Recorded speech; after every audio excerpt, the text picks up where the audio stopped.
अस्सलाम वालेकुम dear students. ले जी, थोड़ा सा हम साथ साथ रिवीजन भी मैंने आपको बताया कि हम कर रहे हैं। तो हमने एक टॉपिक लास्ट टाइम डिस्कस किया था कंप्लीट स्पेसिस का।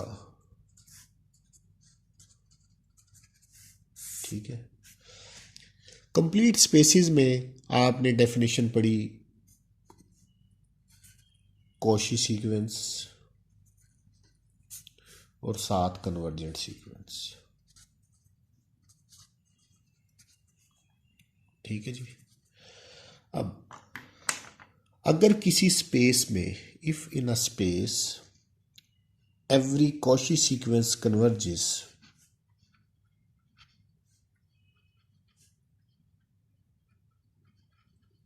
such spaces are called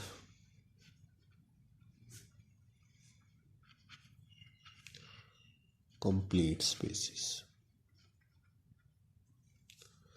ठीक है जी, ऐसी स्पेसिस जिसमें हर कॉशी सीक्वेंस कन्वर्ज करे, ऐसी स्पेसिस कंप्लीट स्पेसिस कहलाती हैं। अब जो कन्वर्जेंट सीक्वेंस है, इट ऑलवेज बी कॉशी,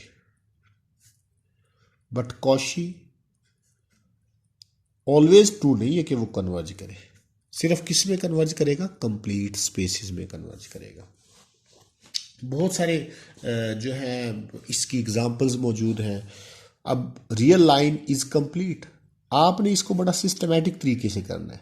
आपने देखना है कि रियल लाइन जो है वो कंप्लीट क्यों है। It is a fact of real analysis कि रियल लाइन जो है वो कंप्लीट होती है, उसमें हर कॉशी सीक्वेंस जो है वो कन्वर्ज करती है, हर कन्वर्जेंट सीक्वेंस जो है वो कॉशिक होती है, एंड सो ऑन। अच्छा, इसके बाद और भी इसी की कन्वर्जेंस को, रियल लाइन की कन्वर्जेंस को आप डिफरेंट एग्जांपल्स में यूज़ करते हैं। फॉर एग्जांपल आरएन को आपने कंप्लीट प्रूव किया है, अगर एलपी स्पेस को आपने कंप्लीट प्रूव किया है। इन सब में आपने यही वाली मेन जो फैक्ट है वो यूज़ किया है। अच्छा, अब कंप्लीटनेस की जो और नॉन कंप्लीट इनकम्प्लीट स्पेसिस है, उसकी भी कुछ एग्जांपल्स मैंने कहा था आप करें, वो भी आपने देखी है। अच्छा, इसके कुछ इंपॉर्टेंट रिजल्ट्स और थ्योरम्स हैं जो आपने, अगर आप फंक्शन एनालिसिस या टोपोलॉजी या रियल एनालिसिस के एक्सपर्ट बनना चाहते हैं, तो वो आपके माइंड में होने चाहिए हर वक्त थ्योरम, कि आपके पास जैसे कंप्लीटनेस की डेफिनेशन है, ये आपको नीचे पता होना चाहिए कि इसकी आपको रिवीजन की ज़रूरत ना पड़े। अच्छा, यहाँ पे बुक में जो थ्योरम है पेज नंबर 30 पे, पे थ्योरम नंबर 1.46 कि let M be a non empty subset of metric space, M be non empty subset of a metric space X. ठीक है, non empty subset of a metric space X, and M clear जो है वो उसी वे में define किया जिसमें पहले है। देन थ्योरम की स्टेटमेंट ये है, if x belongs to m clear, if and only if there is a sequence xn in m such that xn converges to x। अब ये थ्योरम मैंने टोपोलॉजी में और मैट्रिक्स स्पेसिस में बारहा यूज भी किया है। अब थ्योरम की स्टेटमेंट और इसका प्रूफ भी आप देखेंगे, दैट इज सिंपल वन, लेकिन इसकी स्टेटमेंट को याद रखना और समझना बड़ा ज़रूरी है।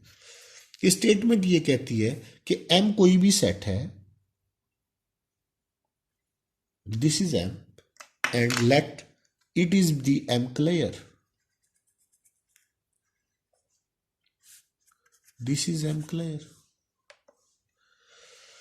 अगर कोई पॉइंट m क्लियर से बिलोंग करता है x, तो there exist a sequence in m जो कि उस m x को कन्वर्ज करेगी। There is exist a sequence X N, ये इफ एंड ओनली इफ के साथ है। अगर कोई सीक्वेंस एक्स एन एम को कन्वर्ज करेगी, एक्स को कन्वर्ज करेगी, तो एक्स एम क्लेयर से बिलोंग करेगा। अगर एक्स क्लेयर एम क्लेयर से बिलोंग करे तो आपको ये सीक्वेंस मिल जाएगी। This is very important theorem और बारहा हम इस थ्योरम को यूज करते हैं। अच्छा, दूसरा भी इसका फैक्ट है, ये तो ए था, बी ये है कि M is closed if and only if xn belongs to x एम की क्लोजनेस को प्रूव करने का ये समझ ले कि एक डिफरेंट वे है। एक तो ये प्रूव करते हैं ना कि ये काम यहां से बिलोंग कर जाए, उसका क्लियर उसी के इक्वल, तो ये एक नया वे है क्लोजनेस प्रूव करने का कि एम क्लोज उस वक्त होगा if and only if X N, एक सीक्वेंस ले आप एम से, ठीक है, सबसेट जो था, और एक्स एन अगर किसी पॉइंट को कन्वर्ज कर रहा है तो that should belongs to M. अगर ये दोनों कंडीशन सेटिस्फाई होती है तो फिर हम कहेंगे कि हमारा जो स्पेस सॉरी एम जो है दैट इज क्लोज्ड वन। ये समझ लें कि एम की क्लोजनेस को प्रूव करने का एक डिफरेंट वे है। इसका दो दो लाइनों का प्रूफ है, you should do that proof, ठीक है। अच्छा, उसके बाद भी आपके पास एक कॉन्टिन्यूस मैपिंग की डेफिनेशन है और एक उसका उसका छोटा सा रिजल्ट है, वो भी बार बार यूज होता है कि अ मैपिंग टी